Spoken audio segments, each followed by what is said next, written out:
Bienvenidos a una edición más de Revolución en Valores. Hoy, para continuar hablando de la actualidad, esta actualidad agradable, pero también dura de nuestro país, que nos golpea desde ya por la situación mundial que atravesamos con la pandemia, pero en particular por los últimos trascendidos, la situación laboral que se vive, que atraviesan muchos argentinos y argentinas. Y a propósito del dictado del último decreto de necesidad y urgencia presidencial, invitamos a un especialista. Él es abogado, conocedor de materia de la justicia laboral. Ocupó cargos, posiciones de real influencia en distintas gestiones y hoy nos va a aclarar algunas de las cuestiones que giran en torno a este conflicto que se presenta para muchos argentinos, repetimos, en torno a esta imposibilidad de ya sea trabajar o trasladarse en alguna de sus actividades. Con nosotros el doctor Omar Nils Yassin. ¿Qué tal, doctor? ¿Qué tal, Rita? La verdad, un gusto verte, Placer. estar en tu exitoso programa, que no me lo pierdo nunca. Bien. Y aparte, con gente tan importante que no sé qué hago yo acá. No sé, es un error, me parece. Es un gran placer. También queremos decir que el doctor Omar Yassin es colega, porque además ha incursionado en el periodismo y la verdad que en un canal amigo y con muy buenos resultados realmente. Pero hoy, doctor, lo convocamos para hablar, como decíamos en la apertura, de temas desde ya actuales, enfocarnos y posicionarnos en este último decreto de necesidad y urgencia, que, bueno, como decíamos, de algún modo golpea nuevamente a cierto sector de la sociedad que necesitan recuperar lo perdido por el encierro anterior, por la cuarentena o noventena, como muchos lo dan en llamar, y, obviamente saber su opinión con su especialidad en temas de justicia laboral. Bueno, la verdad que yo estoy en un sector donde podríamos decir la oposición a este gobierno, pero eso no es que me lleva a pensar cosas distintas. En realidad, digamos, creo que esto es un poco más de lo mismo. O sea, mi crítica va a que la extensa cuarentena del año pasado no sirvió de mucho. Tristemente tenemos que lamentar más de 50.000 muertos el año pasado. Y con una destrucción en la economía impresionante.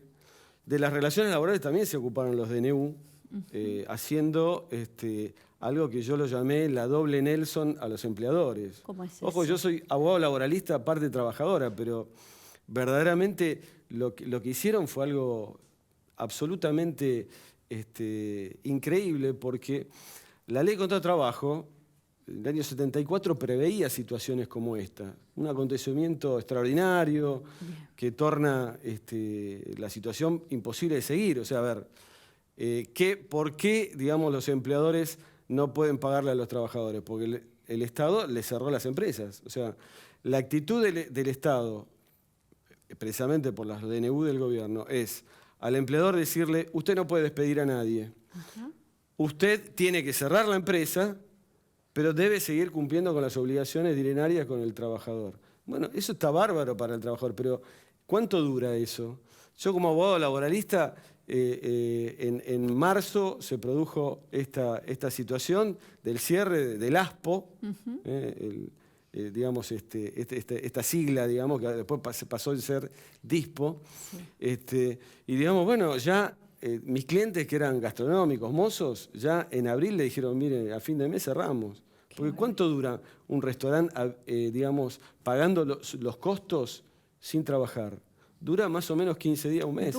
Y así se perdieron 4 millones de fuentes de trabajo entre monotributistas y personas en relación de dependencia. Y, digamos, bueno, frente a la doble indemnización más la prohibición de despido, ¿qué hizo? Desapareció la fuente de trabajo. O sea, no lo despidieron, no existe mala empresa.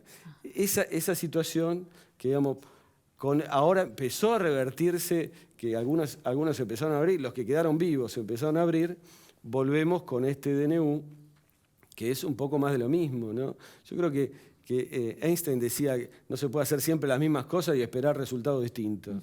Esto es más de lo mismo. Ya, digamos, estamos acostumbrados, ya hubo una educación respecto de la pandemia, de cómo cuidarse, ya las empresas invirtieron, hay un costo COVID en los Bien. productos, porque tuvieron que cambiar todo.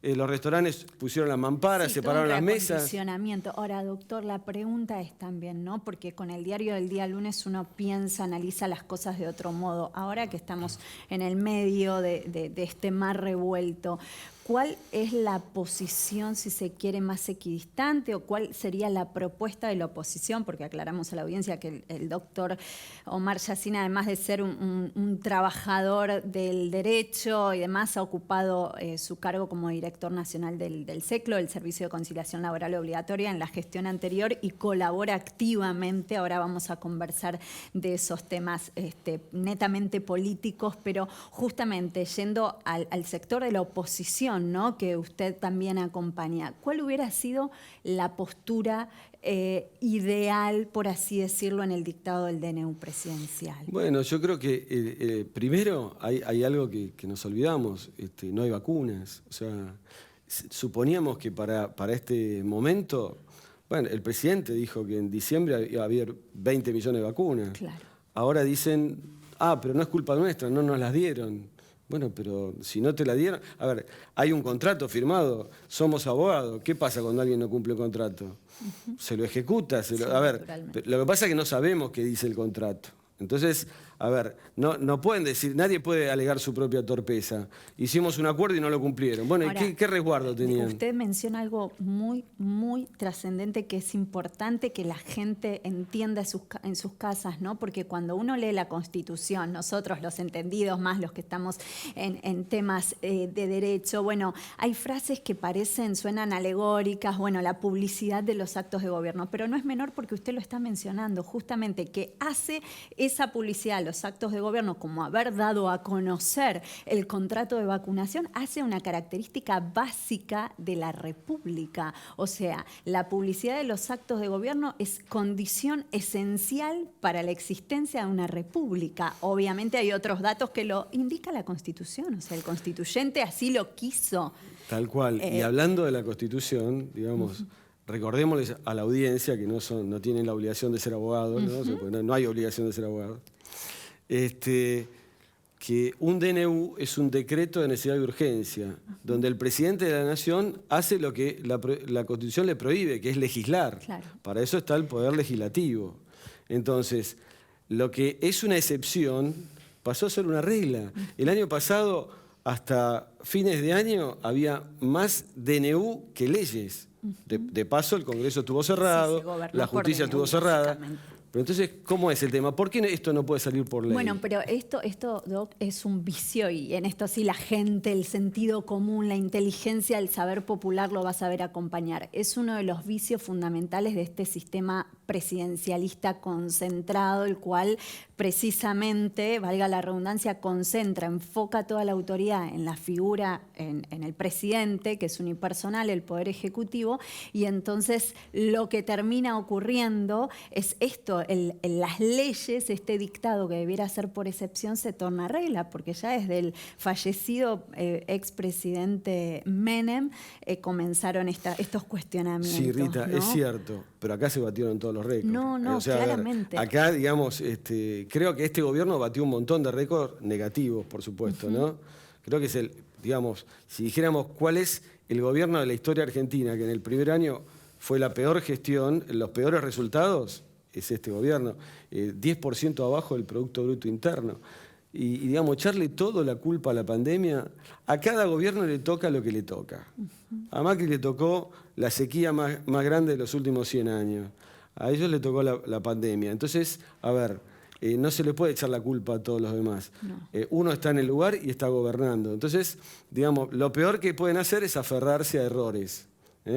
Digamos, decir, me equivoqué y me siento arriba del error, como por ejemplo, aparece las vacunas, no digamos vacunatorio VIP porque no existen, bueno, vacunas acomodados, a gente cercana al gobierno, violando la propia reglamentación que el gobierno puso en cuanto a prioridad para la vacuna. Bueno, el presidente primero echa al ministro, dijo esto está mal.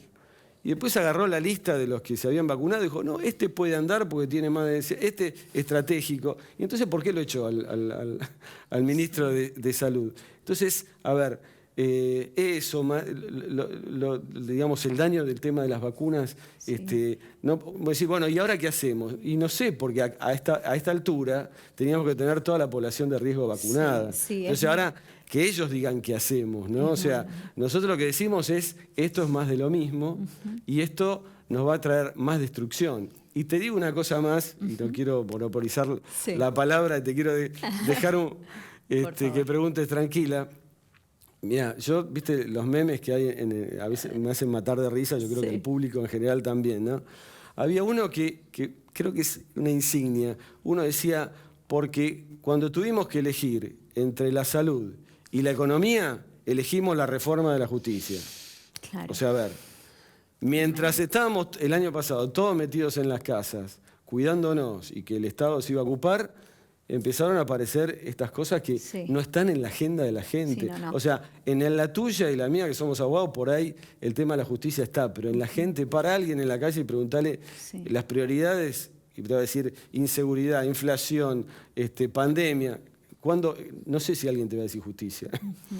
Sí, pero es cierto eso, Omar, pero también desde este espacio intentamos llevar o que sea una toma de reflexión a la gente, si bien no resuelve cuestiones del bolsillo y de la diaria, pero sabemos que los temas de justicia, no la justicia parcial que se quiere para algunos, ese es el tema, se habla de esa reforma de la justicia, pero claro está que la reforma de la justicia hay que darla y ahora me gustaría meterme un poquito en esto, en qué está pasando, me imagino esa persona que espera su juicio laboral con esta justicia que para muchos está paralizada, para otros quienes forman parte de la justicia dicen, no, miren, estamos trabajando, sino de dónde salen las resoluciones de casos de violencia, etcétera, etcétera.